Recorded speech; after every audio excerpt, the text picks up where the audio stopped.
Words and Music is about songs and it's about songwriters, people with stories to tell and the wonderful gift to make us believers. This week's guest is singer-songwriter and guitarist Jim Miller from Cleveland's The Jim Miller Band. Words and Music. If we believe the singer, we'll believe the song. Here's the recipe. Blues-based rock, some countryish and some reggae riffs, songs filled with some mystical overtones, and jams that take you places. That's Cleveland's The Jim Miller Band. With us today is the heart and soul of the group, singer-songwriter and cosmic guitarist, Jim Miller. Jim, welcome to Words and Music. Thanks a lot, Tommy. Really a pleasure. I've never had the opportunity to really kind of get into you and find out what your music's all about, although I've actually played with a lot of guys that you've played with over the years. Tell me about yourself. Are you from Cleveland? Are you a Cleveland guy? Born and bred, Cleveland Heights. Okay. I traveled for a number of years, about 10 years, but ended up back in Cleveland in 1980. Okay. And that's when I came back, actually, for my sister's wedding, but never left? my friends were starting to rob us, and I ended up staying. I was living in Washington State at that time. Okay. Did my traveling at that time, you know, hitchhiked around. Oh. That time period, you know. Sounds like something we probably met each other You never know. At some point. I lived out west in quite a few places. So. Okay. You've been a musician all your life, too. Did you start up as a kid? How did you get your start Well, playing? I was in the St. Anne's Boys Choir to begin with. And at that time it was quite prestigious, and I have to give the kudos to Mr. Parisi, who was my choir master. He was well known in the community. And when I started even just, you know, recognizing music was, in the earlier days, my mom used to play a lot of big band and classical music, you know, when I was a little baby and a child. And then, you know, when I hit my, you know, 10 and 11 years old, the Beatles were out. And that was my first huge influence. They came out when I was 10, and right then and there I wanted to play guitar. But did you buy your Beatle wig? My sisters had plastic wigs that we used as Beatles, and we had, you know, tennis rackets. The day after we saw Ed Sullivan, we went down the basement, my friends and I, and pretended we were the Beatles. So obviously the Beatles were a huge influence. It's nice to see them up on the wall there. Well, you got to pay homage to the source. Yeah, exactly. So, and then I basically was a garage rocker. When I really picked it up was 1966. I was 12 years old, and a lot of garage rock was on the radio, and it was easier to play. Right. Learn a couple chords, you could play guitar, you know, pretty much. I read, actually, it was on your website, jimmiller.com, right? Exactly. JIMILLER. Right. .com. One M, one word. Right. It said that you talked about different Shadows of Night, Syndicate of Sound, Electric Prunes. Oh, yeah, that was an interview that Peanuts did, yeah. Anybody that is, you know, let's just say an ex-hippie, etc., or came up from that period, knew those one-hit wonders as that was pretty amazing stuff. And well, you could play it. We could learn, as we were learning how to play it, only had 3 or 4 chords. Right, exactly. You know, it's all history. Yeah.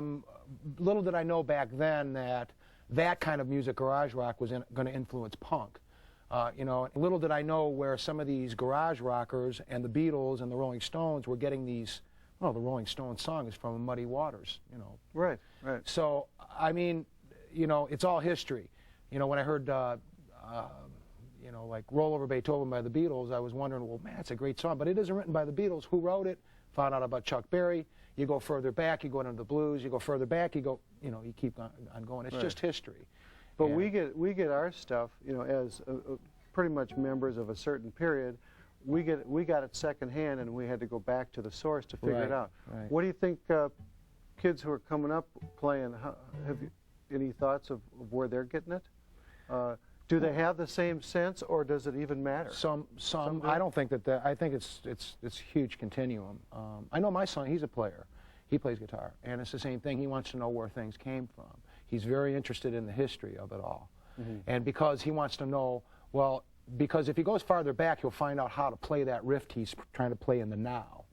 And the one that's now might be a little different than the earlier one. Yes, like yeah, exactly. Like Kurt Cobain is his big hero. Of course, that was a couple of years ago, but that's his big hero right now. And of course, he knows that Cobain listened to the Beatles and to blues because of his guitar style. So he gets it, where he gets Exactly. the chain. Right. Right. Of course, I'm influencing him a lot too. So, but I mean, yes, I've met some young players that are in the, you know, like they might be into the band Fish or some of the other jam type bands, and they're definitely into the history of it Yeah. all. That group of musicians, and of course the jazz and blues musicians, they're all in the history, you know. So that's a pretty big chunk right there, you know.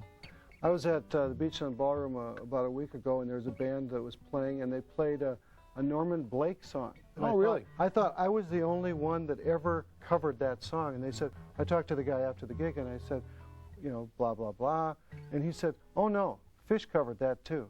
Right, So, yeah, exactly. See, and I did we do a song called Billy the Kid, you know. And I first heard it from Ry Cooder.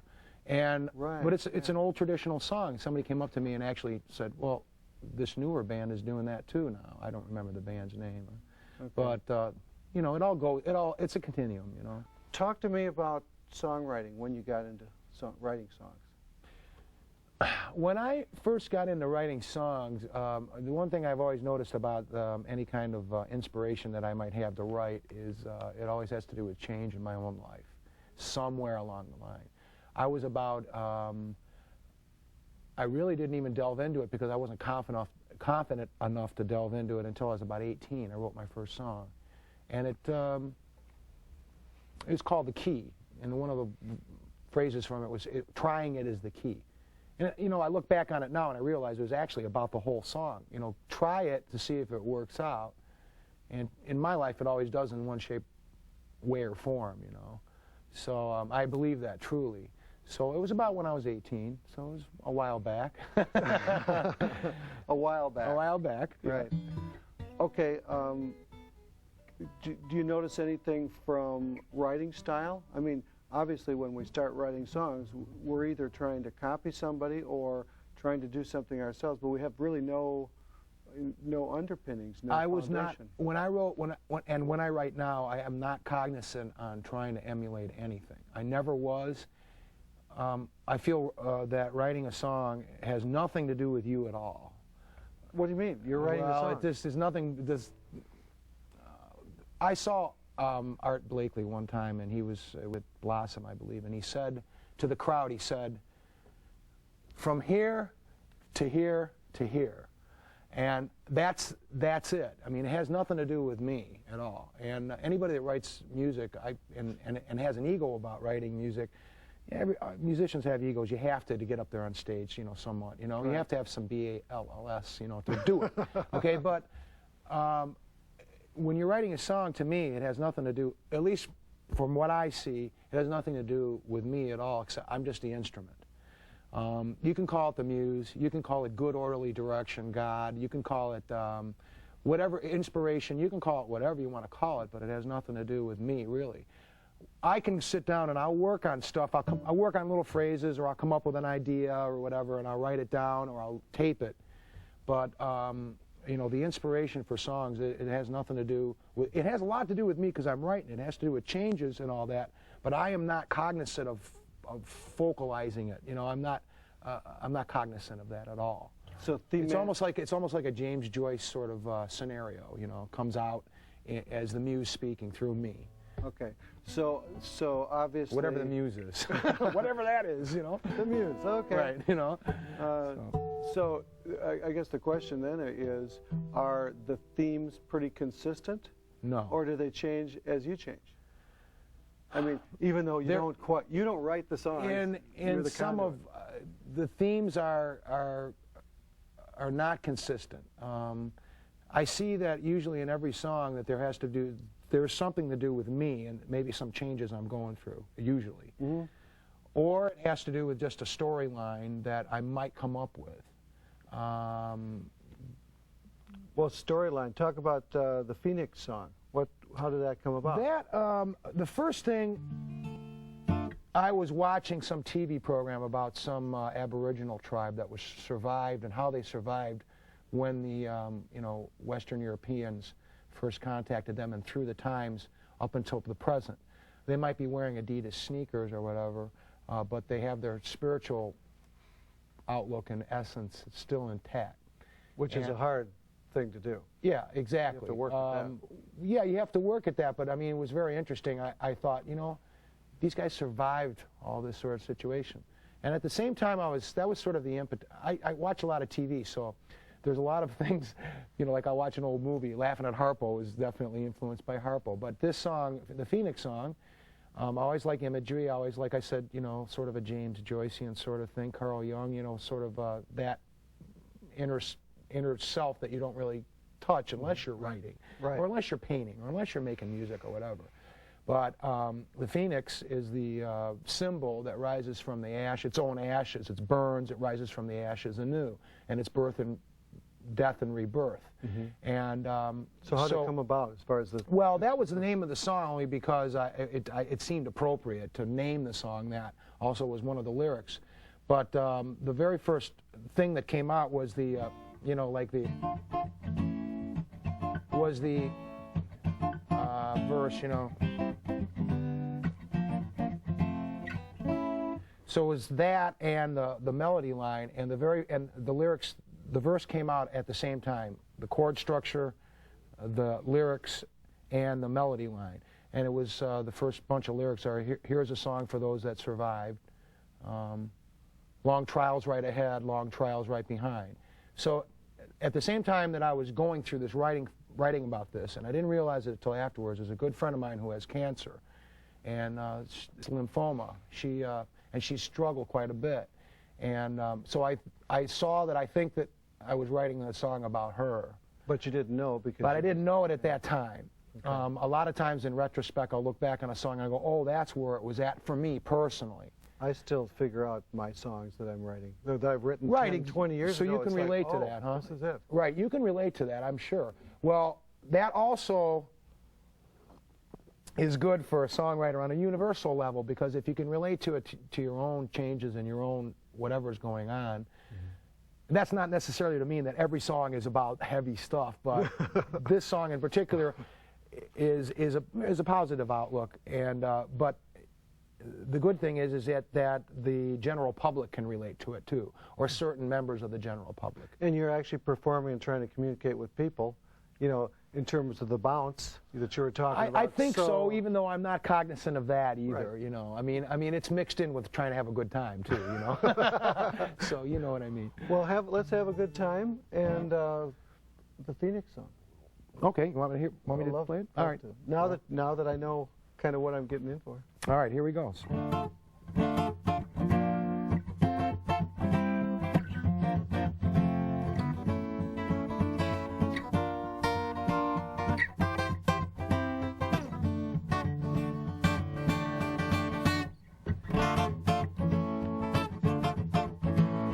Here is a song for those that survive.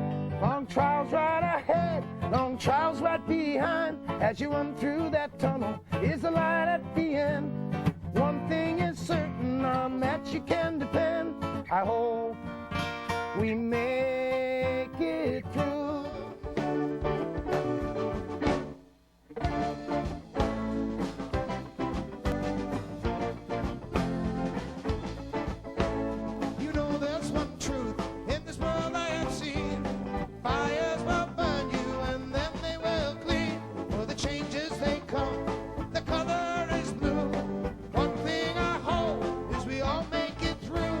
I know we'll make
Thank you.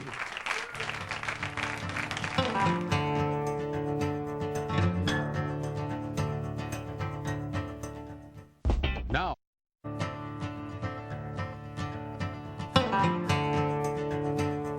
Jim, we live in a world that really isn't very kind to us musicians. What do you? And that's an understatement. Where I'm trying to go is, what do you do to keep that muse and to keep the spirit? Because, you know, times change. We get cars, we get mortgages, we got kids in college, we got all this other kind of stuff. What keeps you going? Well, I think mostly the fans, the people that come and see the band, the Jim Miller Band, and the people that have supported me through the years in the different bands that I've been in the band of Ouroboros and this, they're the ones that really keep me going. They're the ones that's why I do this, and obviously to have fun again. Yeah. But and I do have fun. I'm having more fun now than ever. But you know, as far as the whole media and like I told you before off camera, you know, this is the first time that anybody in almost 30 years of playing has asked me about where the music's coming from me. You know, most interviews are sort of like the stock interviews. What's your favorite color? Right. What is your favorite? No. Green, as you can see. But you know, I think that too that no matter what happens, I guess in life, where's my soapbox? You know, there's a new song that I just came up with recently. It's called "Blessings in Disguise." Actually, the band will be doing it in the next segment, but and that's sort of it. You know, I mean, yeah, there's things that have happened in my life that have been rough, obviously, lots of things. But I always look back through the tunnel I just came through, and I see why it happened. You know, changes aren't. There's no accidents. You know, I just feel like there's, you know, the paths that I choose with my own free will. It's always for a purpose that I'm going through the rough times. You know, and the same thing goes with the music business and with all that sort of stuff. I've dropped that. I don't even try to get signed and all that sort of stuff because I'm really just playing for my friends and for the people that come and see the band and for the band members. Yeah, basically, yeah, playing for the band. I'm a lucky guy because I have some of the best people I've ever had around me. They're just real supportive and great bunch of guys, and I'm lucky. So that's my center now. You know, that's what all those things. People, they keep me going. You know, the people that appreciate the music that I play, and I'm lucky guy. I count my blessings. You know, I really do. A lot of the people you say have been with you for years through all the bands. I mean, so... Well, Ouroboros for the most part, okay. and the Jim Miller Band. Right. Yeah. Well, anyway... And then there's new people, too, you know, that come around, which is nice. Basically, there's a lot of people of a similar age group, at least a big swatch, right? That's basically kind of going with you? You know what? Actually, it's a very wide age group. We appeal to some of the younger sort of jam type, band type people, whatever that is, you know, the latter-day hippies, if you want to call them that. And then there's a lot of people that are all the way, yes, God bless them, and all the way up to people that are in their, you know, 60s. You know, there's grandparents that like, you know, what we're doing. Believe me, it's interesting, and so that's a nice thing. I feel that the music appeals to a wide variety of people. You got a song called "Laughing at Harpo" that you've been doing for years and years and years. Yeah. Can you tell us about the song? I mean, "Laughing at Harpo," what does that mean? Harpo Marx? Harpo Marx, yeah. Really? Yeah. Okay. Oh, that's right. You watch a lot of TV. I watch the TV quite a bit and movies, and I like that media thing. And okay. But how'd the song come? Well, that's one of the songs that I wrote. There's different ways to write songs. Compromise is a song that we do now, and it took a long time. It took about a year to write. It was segments of songs that I had written down before, and then there was new stuff that I added to it and stuff that I've taken out, and it's morphed into what it is now. It's sort of a complicated song. That song was from a dream that I had. I woke up and wrote the sort of premise down about this traveler stopped in at an inn, and he was going to be robbed and killed, pretty much. And he made a bargain, a compromise with the owner of the tavern to marry his daughter, who was you know, a homely woman. That was the compromise. So he got his life, but he had to marry this woman. But it goes on to talk about love and other variations of things. and also some things in my own personal life maybe that were thrown in there too. And So the you don't- song's you really don't know what it complicated. is. Going back to Harpo, Harpo's a whole different situation. Laughing at Harpo came out all at one time. First thing I wrote was the melody line. This was the very first thing. That came out first, sort of like a little Irish thing, you know. Yeah, it is. And the melody line for the verse came out, and the chords followed right away. Well, no, you'll hear some of that melody line in there. The first thing that came out was that little intro riff, you know, and then the verse came the words came pouring out with the melody line for the verse, and the chorus just followed. It's a very simple song about simplicity and trying to keep it simple in my life. Pretty much, I feel that's where it was at with that song. And so the whole thing just came out in about a 5-10 minute span, and it was written right then and there. And it hasn't changed a bit since the day I wrote it. So that's Can pretty you much play it for us? Yeah, sure. I'll attempt it anyway, as I croak along, you know.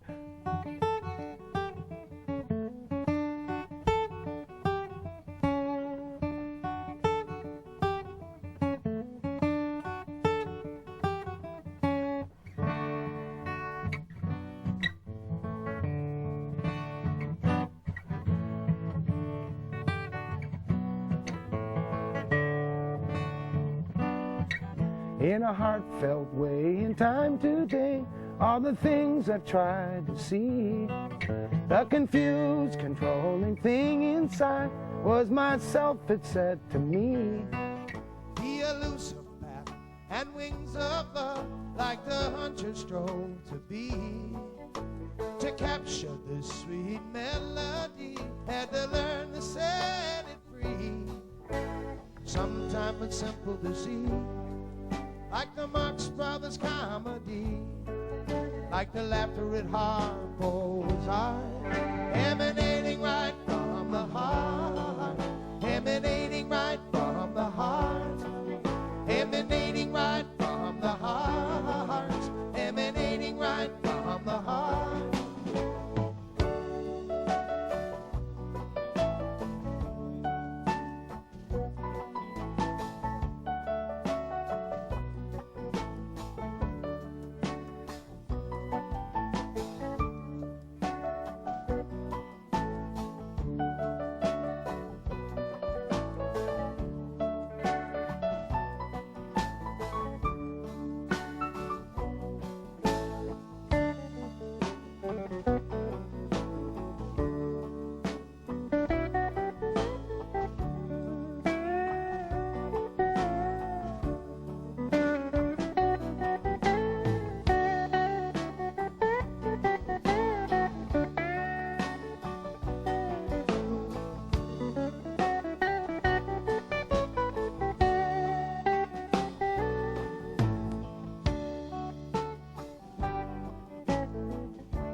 I'm the one that stands just in home, and the other painted fear.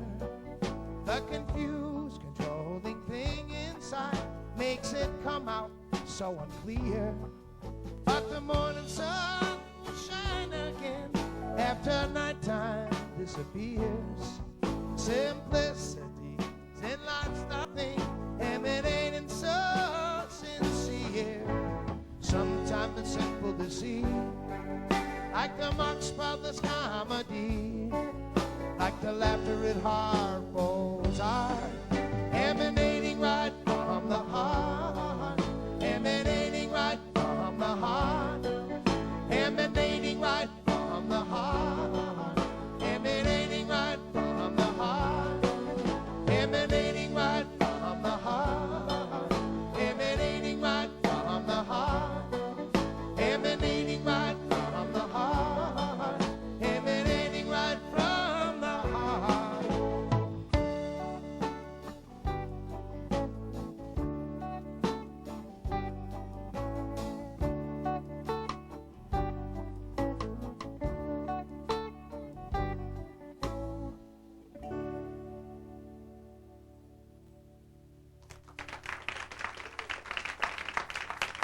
Thank you. Appreciate that.